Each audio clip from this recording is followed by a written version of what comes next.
इथून पुढं सुद्धा आता हे 2026चं इलेक्शन आहे, इथून पुढे सुद्धा आपल्याला शब्द दिलेले आहेत। साधारणतः सभासदांच्या ठोस संकल्पना म्हणजे प्रत्येक 15 दिवसासाठी गावात त्यांच्या अडचणीच्या तक्रार निवारा केंद्र, अशा सगळ्या गोष्टी आपल्याला भेटणार आहेत। शेतकरी मजबूत तर कारखाना मजबूत,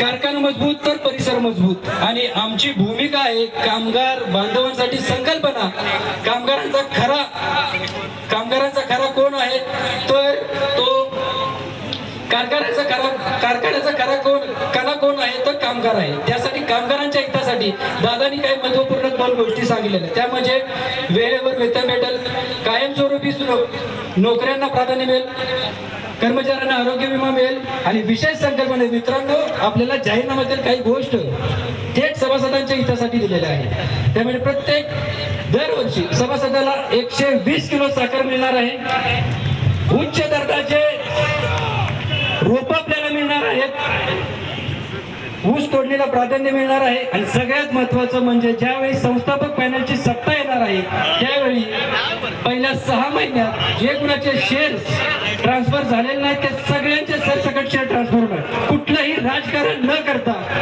आपल्या संस्थापक पॅनलची सत्ता आली तर त्यावेळी सगळे शेअर ट्रान्सफर होणार आहेत।